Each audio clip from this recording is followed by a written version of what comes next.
घराचे स्वप्न तुमचे, जबाबदारी आमची। Satelkar builders and developers Kankavli railway station लगत साकारत आहेत समर्थ साई रेसिडेन्सी, 6 मजली इमारत, पोद्दार इंटरनॅशनल स्कूल अगदी हाकेच्या अंतरावर, 1 BHK 2 BHK फ्लॅट उपलब्ध। बिल्डिंग लगतच डेव्हलपमेंट प्लॅन मधील 12 गुंठे राखीव खुले गार्डन क्षेत्र, सागवानी फ्रेमसह मुख्य दरवाजा, 24 तास पाणी, लिफ्ट, ग्रेनाइट किचन ओटा, कन्सिल फिटिंग मॉड्युलर स्विच। संपर्क 9420 73 94 18 आणि 8605 74 10 30।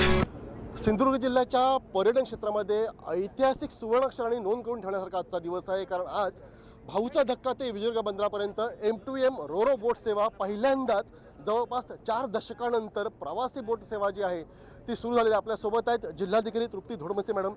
मॅडम, आज स्वतः आपण इथे उपस्थित राहिलात, रोरो बोट सेवा जेव्हा आली तेव्हा प्रवाशांचं स्वागत केलात, बोटीचं स्वागत केलात, काय रिॲक्शन पहिली?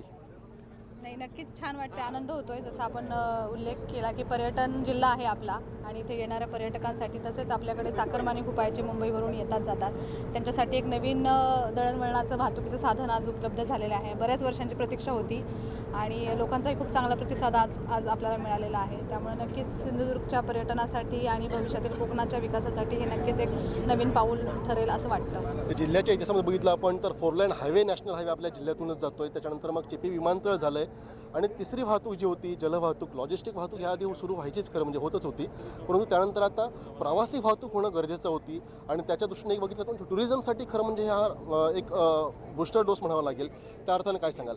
नक्कीच, आपण जे दळणवळणाची साधनं म्हणतो की रोड असेल, ट्रेन असेल किंवा आकाशमार्ग असेल आणि किंवा जलमार्ग असेल, त्यातल्या जलमार्गाची कमतरता होती ती पूर्ण झालेली आहे आणि एक चांगल्या पद्धतीचा प्रयोग आपल्याकडे झालेला आहे आणि शासनाने खूप चांगल्या पद्धतीने याच्यामध्ये विशेषतः आपले माननीय मंत्री महोदय यांनी खूप प्रयत्न करून ह्या गोष्टी सुरू केलेल्या आहेत आणि लोकांनी ज्या पद्धतीने स्वागत केलं त्या पद्धतीने असं नक्की वाटतं की भविष्यात त्याला चांगला प्रतिसाद मिळेल आणि आणखी काही अशा प्रकारच्या सेवा राज्यात इतरही ठिकाणी सुरुवात होईल आपल्या उदाहरणामुळे असं वाटत आहे। प्रत्येक प्रशासकीय अधिकाऱ्याच्या करिअरमध्ये काही माइलस्टोन असतात, जसं आपण बघितलं तर विविध प्रकल्प सुरू होतात, ते सुरुवातीलाच असतात। आपण आता स्वतः इथं रोरो बोट सेवेमध्ये गेलो होता, मांडवा टू मुंबई ही खरं म्हणजे लोकल सेवा आहेच, परंतु लॉंग डिस्टन्स बघितलं आपण तर ही पहिलीच आहे जिल्ह्यातील। तर एक आपल्या करिअरमध्ये ॲज अ डिस्ट्रिक्ट कलेक्टर म्हणून बघितलं आपण तर ही पहिलीच सेवा सुरू झाली। आपण स्वतः वरती जाऊन सुद्धा पाहिलं की नेमकी कशी काय आसन व्यवस्था आहे किंवा अन्य सुविधा आहेत, तो अनुभव कसा होता, काय सांगाल? नक्कीच खूप चांगल्या सुविधा आहेत आत आणि म्हणजे बसण्याची सुविधा चांगली आहे, लोकांसाठी खाण्यापिण्याच्या असेल किंवा इतर सुविधा आहेत त्या पण चांगल्या दिसत आहेत। त्याच पद्धतीने आज जे शिपचे कॅप्टन्स होते आणि त्यांच्या टीमशी बोलल्यानंतरही लक्षात आलं की एक चांगल्या पद्धतीचा लोड असल्यामुळे स्टेबल पद्धतीने आज त्यांचा प्रवास झालेला आहे, त्यामुळे ते देखील खूप आशादायी आहेत की हे जी वाहतूक सेवा आहे ही भविष्यात खूप चांगल्या प्रकारे किंवा मोठ्या प्रमाणात चालू आहे। आपल्यासोबत SP डॉक्टर मोहन दहीकर आहेत। दहीकर सर, काय सांगाल, पहिली रिॲक्शन काय? जिल्ह्यामध्ये पहिल्यांदाच ही फेरी बोट सेवा दाखल झाली आहे। खऱ्या अर्थानं बहुप्रतीक्षित ही जलवाहतुकीची सेवा म्हणजे प्रवासी जलवाहतूक आपण अनेक दशकांच्या कालावधीनंतर पुन्हा एकदा श्री गणेशात आलेला आहे आणि पर्यटक तसेच स्थानिक सर्वांकरिता ही अतिशय महत्त्वाची सुविधा झाली आहे। एक म्हणजे प्रवासाकरिता साधन मुंबई जवळ आलेली आहे आणि यातूनच पर्यटकांकरिता जेव्हा पर्यटनाचा लाभ घेत आहेत त्याचसोबत जलवाहतुकीचा लाभ घेण्याची देखील संधी उपलब्ध झालेली आहे।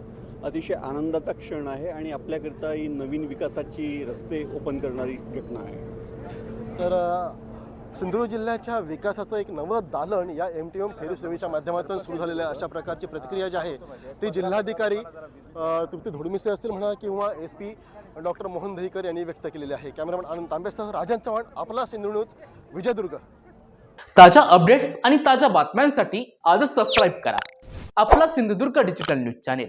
लाईक करा, शेअर करा, कमेंट करा आणि महत्त्वाचं म्हणजे बेल आयकॉनला क्लिक करायला विसरू नका।